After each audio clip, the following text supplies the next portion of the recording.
Hey everyone, it's Liam the Deaf Doom Metalhead here. I hope you're all okay and having a great evening. So I thought I'd do a new video series where I kind of highlight certain bands that I really like and basically go through their discography as a way of show people, their music so you can get into it and use this video as a way of finding certain albums that you might like. So the band I've chosen is My Dying Bride, only because I did a video a couple of weeks ago and a few people asked me about their albums, I should check them out, that kind of thing. And I thought their back catalogue is so massive, I could recommend 100 songs of theirs. But if I show you the ones and pick a track off each one, you can use it as a reference, hopefully.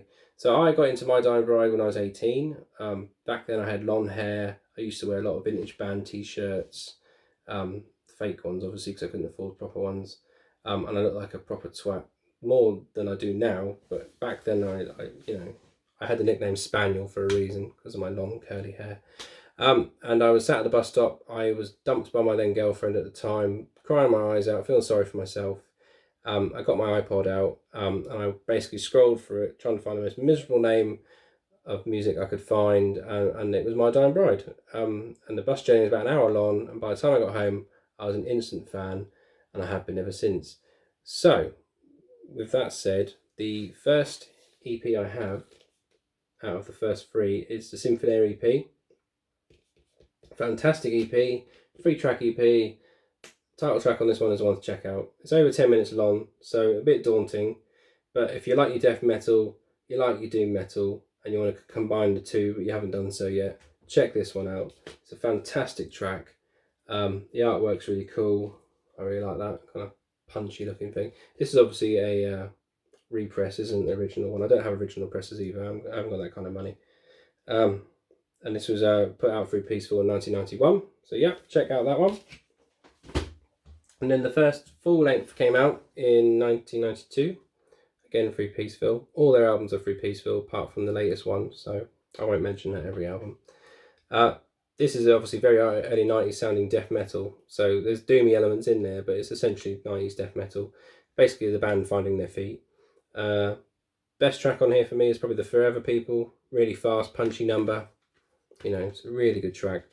They play it, normally at the end of their set list, they'll put it on the end of it. But that's a really good album. Basically it's a band finding their feet for me. And as the albums progress, you can really hear a change in tone, especially in the next one I'm going to show you. There's a massive change from this one. And that is the very, very popular Turn Loose the Swans. Now, when I first heard the album title of this, I kind of pictured a really angry swan attacking people.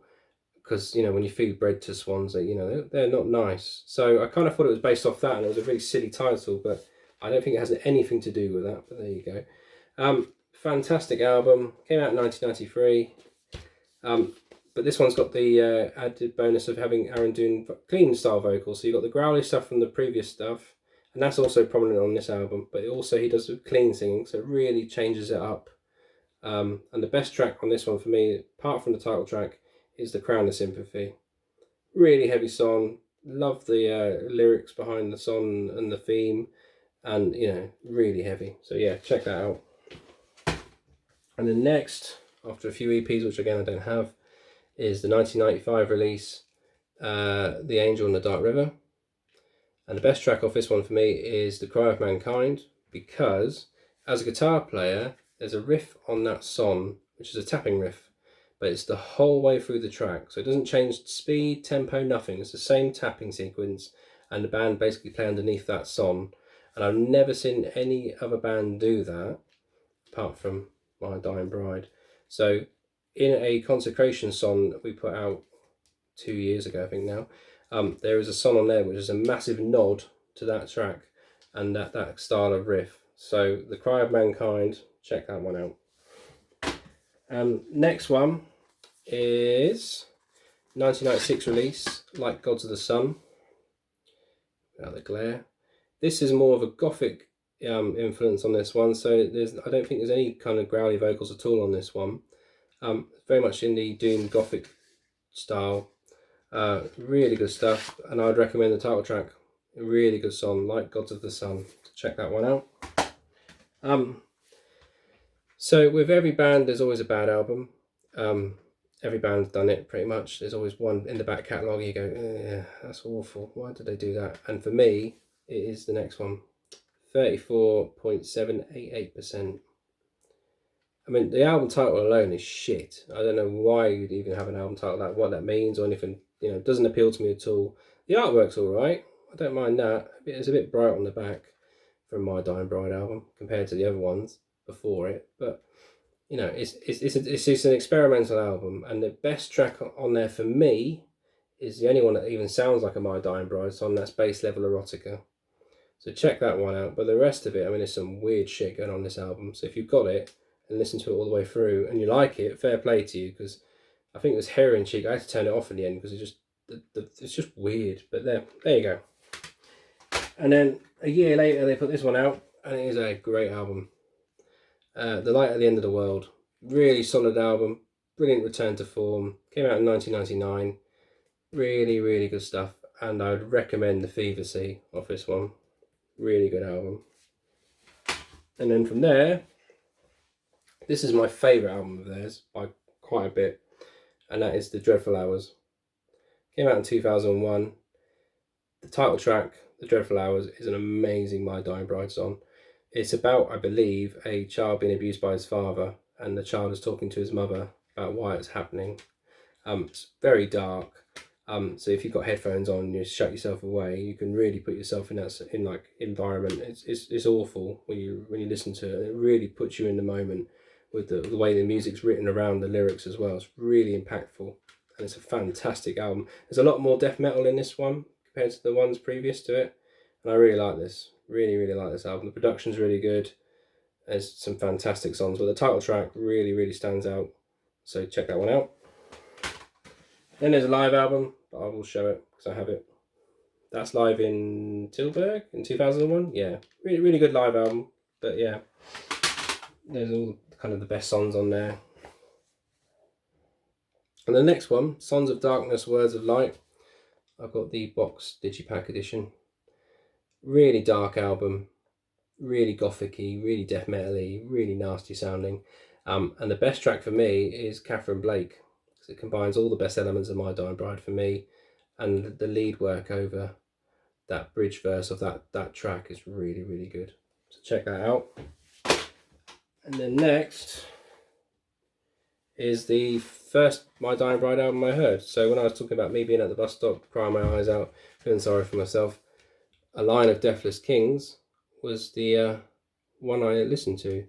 This is the Digibox set edition with the poster and the postcards of the band. So you've got a picture of Aaron there, who's the vocalist. This is a great album. More gothic again, more... The guitar sound massive on this one. Probably my favourite guitar sound bar The Dreadful Hours from My Dying Bride album. Really, really thick sounding. Best track on here for me is Deeper Down. There's loads of really good ones on here, but Deeper Down is a really, really good one. Really punchy, really catchy. Quite short as well, so you can kind of dip into that one quite quickly. So yeah, check that out. Then there's another live album. Very, very good live album. I've got this, comes with, it's a DVD CD. Really, really good live. It's got loads of good songs on it from nearly all the albums up to this release. So definitely worth checking out. Catherine Blake is on that one as well. And that's where I first heard it. It's really, really good. The Forever People from the first album's on there as the last track as well. So really good stuff. And then from that, we then move on to For Lies Isaiah. This one came out in 2009. I bought this brand new when it came out. And the best song on here for me, it's a tough one. Probably My Body a Funeral, because it's very catchy. You can easily sing along to it. This one came with a guitar tab as well, and a guitar pick. Back then I couldn't really play guitar that well, so it's quite fun relearning them again now, because I can do it now. But back then, couldn't play Doom if you tried. And then the next release, I got this one brand new as well when it came out. A Map of All Our Failures. I really like the artwork on this one. Basically sets the tone for My Dying Bride album straight away. Just looking at that. Best track on here for me is, there's quite a few, but Halo Odysseus really stands out because it's very different from every other My Undying Bride song. It's got that very, very heavy guitar riff on there that I really like. I brought this when my son was born, my first son was born, so I remember it very well listening to it with him. I don't think he was that impressed, but I really, really liked it. So yeah, and then the next one, EP wise, is the, I can't remember what it's called now, the manuscript, that's right. It's only got 4 tracks on it, came straight after that album, and you know, track wise, I can't pronounce it very well, but Far Good of It, say that in a Norfolk accent. Yeah, really good track, really heavy, really good riffs. And then this album, this is the only time I've actually seen them live on this tour. It's the Feel the Misery tour. They only tour the UK maybe once a year if you're lucky, once every other 3 or 4 years. And like every other time it's been either a situation I can't go, no one wants to go with me, because back then I didn't know anyone that liked My Dying Bride until I joined Consecration. So it's been an eventful ride to try and see them live. I finally just gave up and went on my own all the way to London to see them. I had a great time on my own. Best track off this one is And My Father Left Forever. It's an amazing track, really powerful stuff, really good riffs, flows really nicely. In the last couple of releases by them, there's always been a real standout track, and for me on this album especially, it's that one. I really like I Celebrate Your Skin as well. That's a really good track. Like the miserable doomy bastard that I am, that one really suits me. But definitely the first track, for anyone who's trying to get into My Dying Bride, that is a brilliant song to start with. Really good stuff. And then finally we move on to the latest release, so I talked about in my last videos, The Ghost of Orion. I mean, the artwork's they're easily the best they've ever put out. It looks amazing on vinyl. Like the title track, there's no title track, is there? There is a title track, but that isn't very. Normally you find that title tracks on My Dying Bride albums are really strong, but not on this one. For me, it's Your Broken Shore, and they put a really, really good video out for it. So if you're on YouTube after this, go check that out because it's a fantastic video, and this song is really, really good. I've mentioned Tired of Tears for the lyrical content, and The Old Earth is another really, really good one on here that I really, really like. So yeah, the only other thing I have that I'm quite proud that I brought was this special book they put out through Peaceville, and essentially it contains all the early EPs that I mentioned I don't have in physical form on CDs in the book. So it basically is the backstory of the band, and then disc 1 and disc 2 have the long-standing members Aaron and Andy, Andy, he just called himself Andy, I think. They basically talk about their favourite songs, and they picked on the disc there's their favourite track, so it's quite interesting from a fan's point of view to listen to them. But you've got the early 1991 demos, you've got the 7-inch they put out. So from a collector's point of view, if you can't get hold of them, this is definitely worth buying, because not does it only contain the band's biography, but it contains all their EPs and also a rare live set and demos you might not have heard before. So it's a really good buy. Loads of good pictures of the band in there. When they toured with Iron Maiden, if you didn't know that, there's mentions of that when I used to play football matches. When they toured with Dio, you know, some really cool stuff in there. I think they also played with Metallica at some point. So yeah, as a band, they've done quite a fair bit. So yeah, so hopefully that helps you, and you can kind of dip into this video, look at those albums and kind of pick out maybe a track or two from one of them and see if you get into the band. Hopefully it's been useful.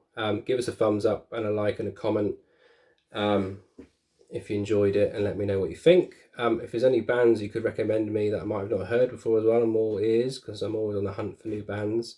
And until then, you take it easy, and I'll speak to you soon. Cheers!